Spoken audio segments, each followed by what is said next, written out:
Kaveri water issue ಮತ್ತೆ ಕಾವೇರಿದೆ. ಈ ಬಾರಿ CWRC ಅಂದ್ರೆ ಕಾವೇರಿ ವಾಟರ್ ರೆಗ್ಯುಲೇಷನ್ ಕಮಿಟಿ ಕರ್ನಾಟಕಕ್ಕೆ ದೊಡ್ಡ ಶಾಕ್ ಕೊಟ್ಟಿದೆ. ತಮಿಳುನಾಡಿಗೆ ಪ್ರತಿದಿನ 12,000 ಕ್ಯೂಸೆಕ್ ನೀರು 15 ದಿನಗಳ ಕಾಲ ರಿಲೀಸ್ ಮಾಡಬೇಕು ಅಂತ CWRC ಡೈರೆಕ್ಷನ್ ನೀಡಿದೆ. ಇದರಿಂದ ಕರ್ನಾಟಕದಲ್ಲಿ ರೈತರ ಆಕ್ರೋಶ ಮತ್ತಷ್ಟು ಸ್ಫೋಟಗೊಂಡಿದೆ. ಕರ್ನಾಟಕದ ಡ್ಯಾಮ್ ನಲ್ಲಿ ವಾಟರ್ ಲೆವೆಲ್ ಎಷ್ಟಿದೆ?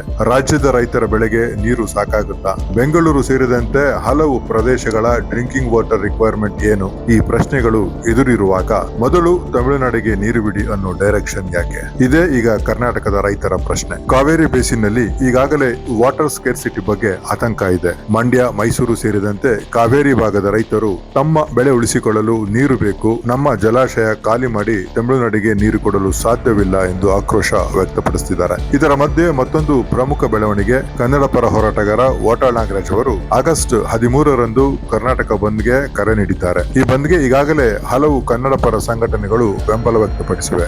ಆದರೆ CWRCಯ ಲೇಟೆಸ್ಟ್ ವಾಟರ್ ರಿಲೀಸ್ ಡೈರೆಕ್ಷನ್ ಬಂದಿರುವುದು ಆಗಸ್ಟ್ 13ರ ಬಂದ್ನ ಕಿಚ್ಚಿಗೆ ಮತ್ತಷ್ಟು ತುಪ್ಪ ಸುರಿದಂತಾಗಿದೆ. ಕಾವೇರಿ ನೀರು ಹಂಚಿಕೆ ಹೊಸ ಇಶ್ಯೂ ಅಲ್ಲ. ವರ್ಷಗಳಿಂದ ಕರ್ನಾಟಕ ಮತ್ತು ತಮಿಳುನಾಡು ನಡುವೆ ವಾಟರ್ ಡಿಸ್ಪ್ಯೂಟ್ ಇದೆ. ಆದರೆ ಪ್ರತಿ ಬಾರಿ ಡಿಸ್ಟ್ರೆಸ್ ಸಿಚುಯೇಷನ್ ಬಂದಾಗ ಕರ್ನಾಟಕದ ರೈತರು ಸ್ಯಾಕ್ರಿಫೈಸ್ ಮಾಡಬೇಕಾ? ಇದು ಈಗ ಕೇಳಿ ಬರುತ್ತಿರುವ ದೊಡ್ಡ ಪ್ರಶ್ನೆ. ಇದು ಕೇವಲ ನೀರಿನ ವಿಚಾರವಲ್ಲ, ಇದು ರೈತರ ಬದುಕಿನ ಪ್ರಶ್ನೆ. ಕಾವೇರಿ ವಾಟರ್ ಯಾರ ಪ್ರಾಪರ್ಟಿ ಅಲ್ಲ, ಆದರೆ ಡಿಸ್ಟ್ರೆಸ್ ಸಿಚುಯೇಷನ್ ನಲ್ಲಿ ಶೇರಿಂಗ್ ಶುಡ್ ಬಿ ಫೇರ್ ಅನ್ನೋ ಡಿಮ್ಯಾಂಡ್ ಕರ್ನಾಟಕದಿಂದ ಕೇಳಿ ಬರುತ್ತಿದೆ. CWC ಆರ್ಡರ್ ನಂತರ ಈಗ ಕರ್ನಾಟಕ ಗವರ್ನಮೆಂಟ್ ಮುಂದೆ ದೊಡ್ಡ ಚಾಲೆಂಜ್ ಇದೆ. ನೀರು ಬಿಡಬೇಕಾ ಅಥವಾ ರಾಜ್ಯದ ರೈತರ ಹಿತ ಕಾಪಾಡಲು ಲೀಗಲ್ ಮತ್ತು ಪೊಲಿಟಿಕಲ್ ಫೈಟ್ ಮಾಡಬೇಕಾ? ಇದರ ನಡುವೆ ಆಗಸ್ಟ್ 13 ಕರ್ನಾಟಕ ಬಂದ್. ಈ ಬಂದ್ ಎಷ್ಟು ದೊಡ್ಡ ಮಟ್ಟಕ್ಕೆ ತಲುಪಲಿದೆ? ಕರ್ನಾಟಕ ಸರ್ಕಾರದ ನೆಕ್ಸ್ಟ್ ಮೂವ್ ಏನು? ಕಾವೇರಿ ಹೋರಾಟ ಮತ್ತೆ ರಾಜ್ಯದಲ್ಲಿ ದೊಡ್ಡ ಚಳವಳಿ ಆಗುತ್ತಾ? ಇದರ ಸಂಪೂರ್ಣ ಬೆಳವಣಿಗೆಗಾಗಿ ಜಸ್ಟ್ ಕನ್ನಡ ಫಾಲೋ ಮಾಡಿ.